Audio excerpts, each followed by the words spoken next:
I used to think I understood the world. I believed in facts, in data, in the laws of nature that never lied.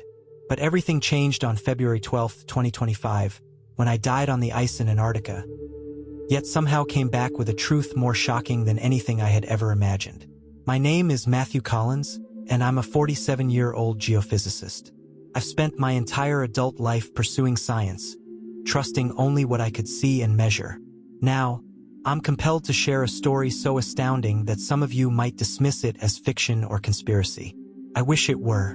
This is my testimony, and I urge you to listen it with an open heart and mind, because what I'm about to reveal could change everything you thought you knew about our world.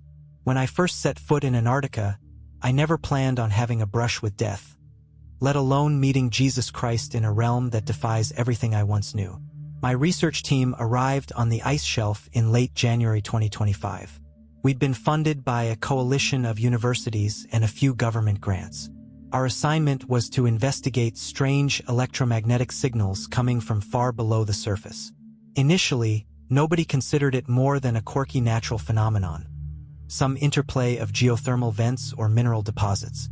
But day after day, the signals got stronger, and their patterns refused to make any logical sense.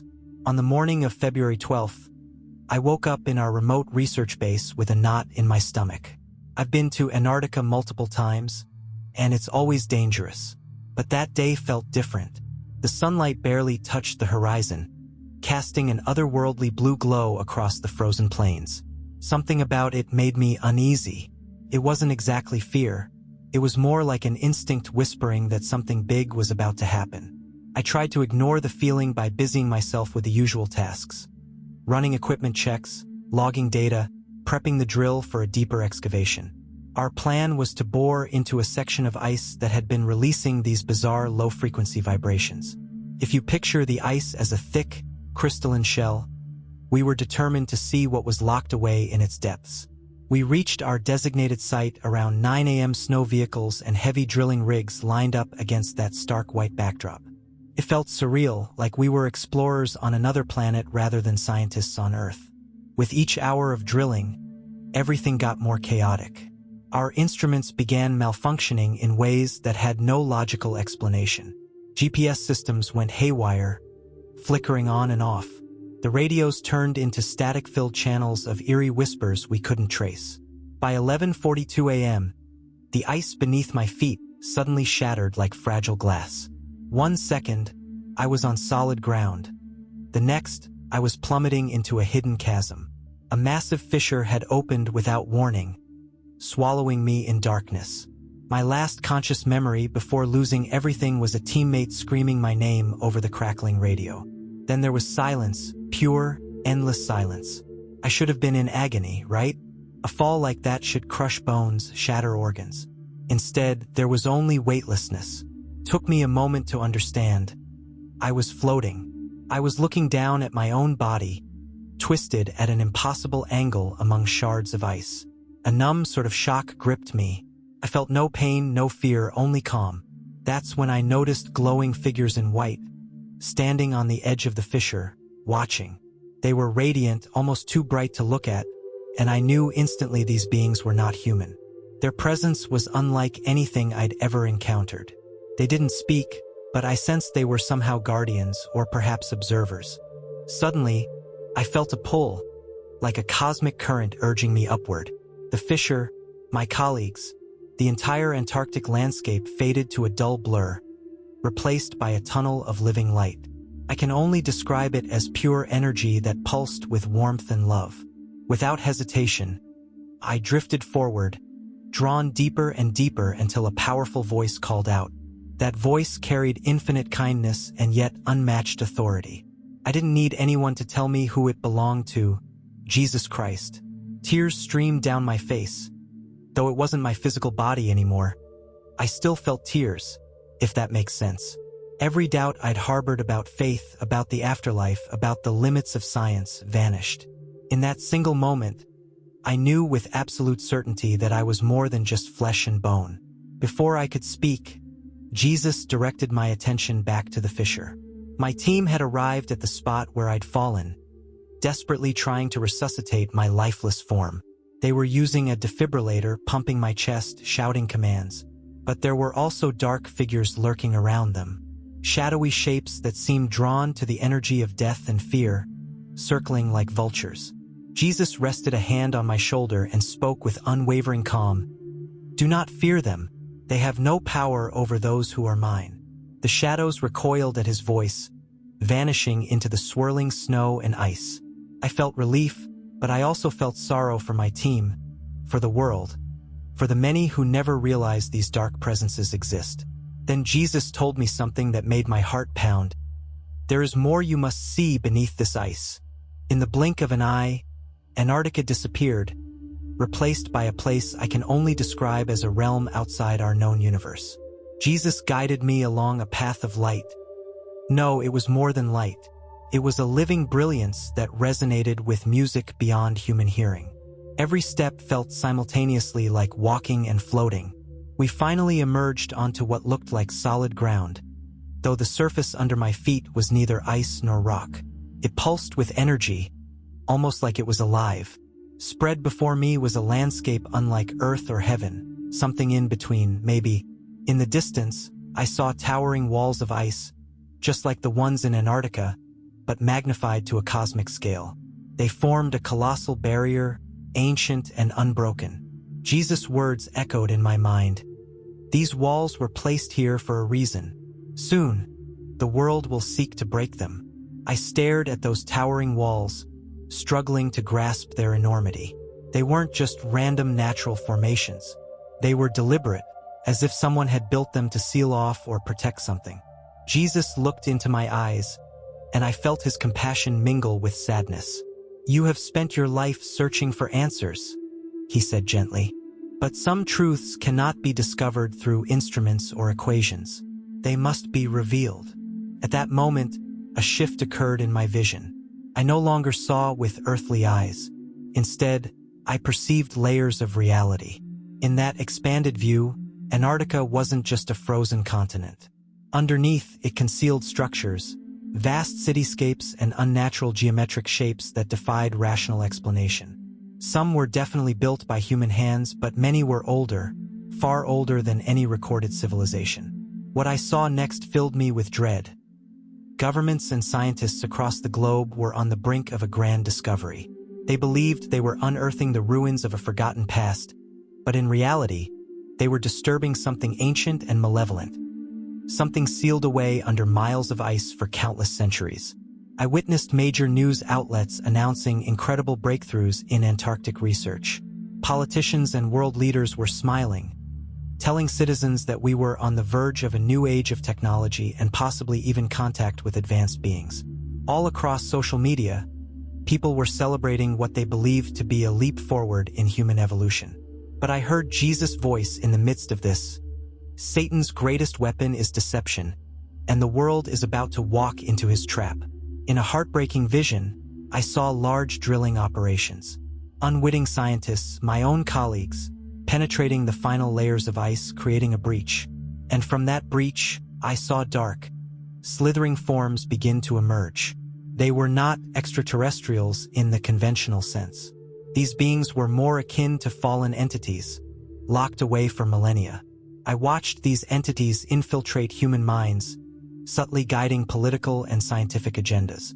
World leaders gathered in secret to figure out how to stage the revelation to the public. They orchestrated a plan to present these beings as our allies, as the missing link in human evolution, even as the true creators of our species. The entire campaign was designed to sow doubt about God, to paint biblical truths as archaic misunderstandings. Jesus' voice resonated with sorrow. The world will accept them because they come promising enlightenment, but they bring destruction.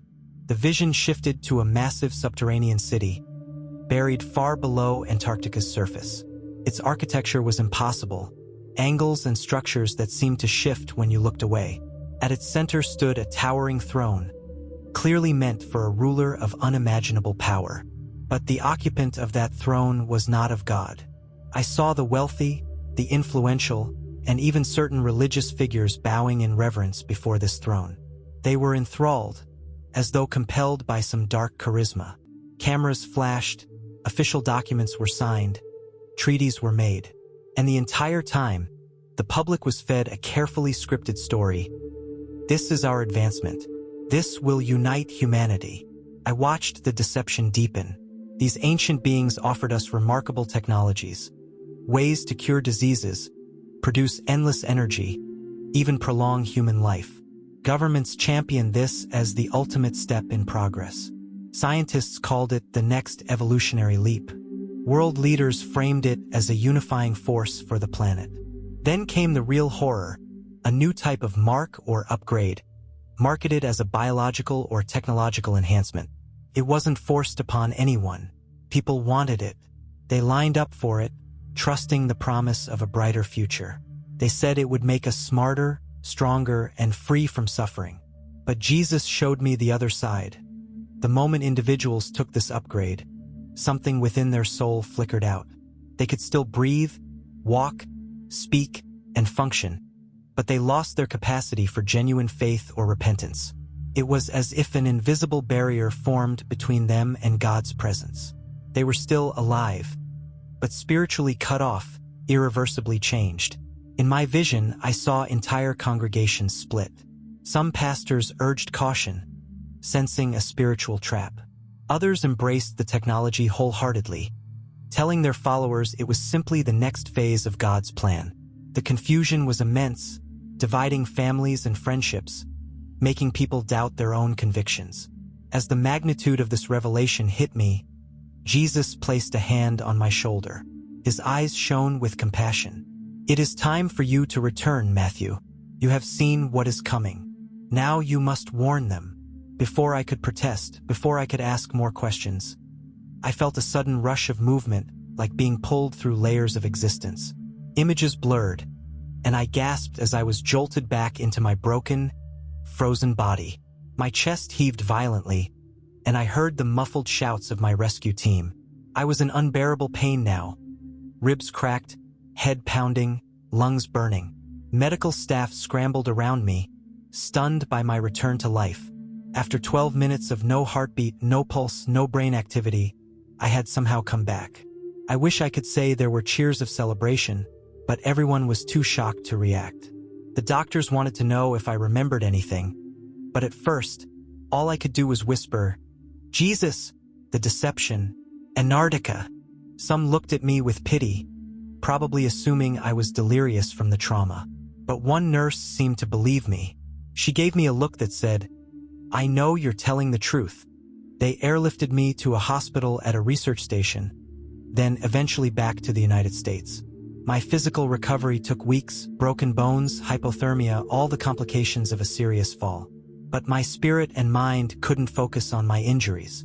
My dreams were flooded with the visions Jesus had shown me. I'd wake up drenched in sweat, hearing those same warnings echo in my head. The seal will be broken. The deception will come. My friends, family, and colleagues tried to console me. Some asked if I needed therapy. Others, especially those in my profession, politely avoided me when I mentioned my experience. Still, the urgency I felt wouldn't let me stay silent. As soon as I could type again, I began writing everything down. This entire account of my near-death experience and the revelations I'd been given. Not long after I published a short version of my story on a small blog, I was contacted by someone claiming to be a former government scientist. We arranged an encrypted email exchange. He validated a part of my vision. "There are secrets under the ice," he wrote. "A massive operation is already in motion. You were right, but it's too late to stop it." The email vanished shortly after, and I never heard from him again. Others reached out, some ridiculing me, others offering cryptic confirmations, urging me to keep sounding the alarm. A journalist asked to interview me for a minor news segment, but the piece never aired. I suspect external pressure killed the story. Too many people have a stake in keeping the narrative controlled. As the months went by, mainstream media outlets started releasing small teasers about extraordinary discoveries under the Antarctic ice. You might have seen or heard them. Sensational headlines about ancient ruins, unexplained heat sources, or bizarre tunnels. Experts on TV speculating about a new era for mankind. The puzzle pieces were falling into place, exactly like I'd seen in my vision. Scientific magazines hinted at breakthrough technologies gleaned from these supposed archaeological finds. Government officials made vague statements, fueling speculation about alien life or lost civilizations. The public grew excited and curious. Nobody seemed to consider the possibility that we were poking at a hornet's nest that was never meant to be disturbed. The more I recognized Jesus' prophecy unfolding in real time, the stronger my resolve became to do whatever I could to wake people up. That's why I decided to record my testimony in full detail. Not to sensationalize it, not to create panic, but to warn you, the reader, that we're at the edge of a significant deception, possibly the greatest in human history. I know how this sounds.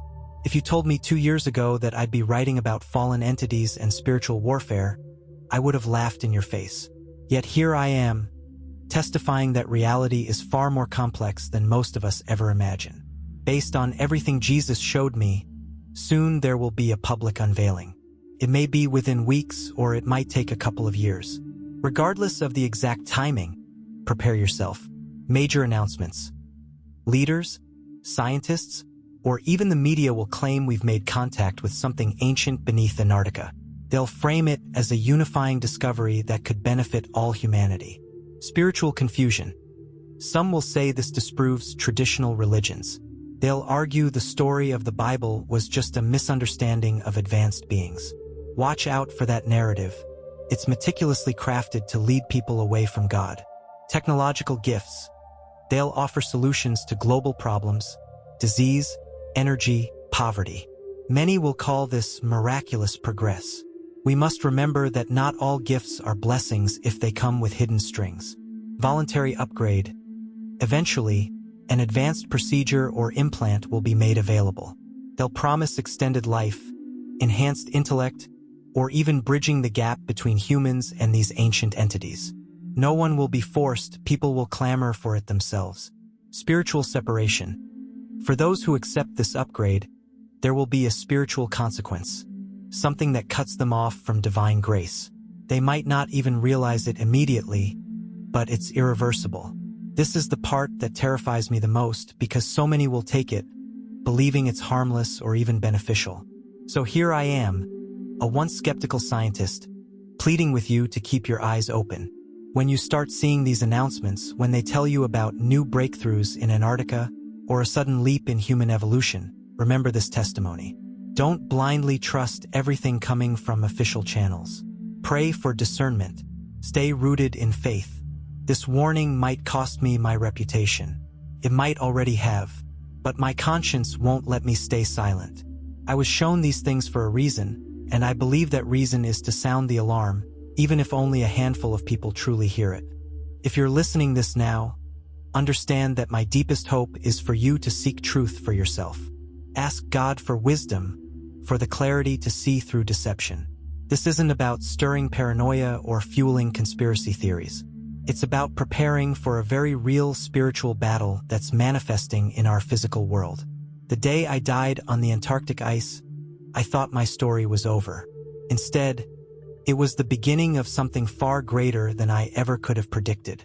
A burden I never wanted, but one I now carry willingly. I was dead for 12 minutes, yet in that brief hiatus from life, I experienced a reality more solid, more authentic than the one we call real. Jesus Christ is real, and so is the cosmic struggle between good and evil. Antarctica's ice isn't just freezing water. It's a protective seal, placed for reasons beyond human comprehension. And soon we'll see what happens when that seal is broken. I pray that when the time comes, you will remember these words. The deception is already unfolding, but you don't have to be swept away by it. There is always hope, always a choice. In the end, if you cling to the truth and to the one who embodies it, no shadow, no deception can tear you from that light. May God grant you eyes to see and ears to hear. Stay vigilant and hold on to faith with everything you have. Because once the floodgates open, the world will never be the same again.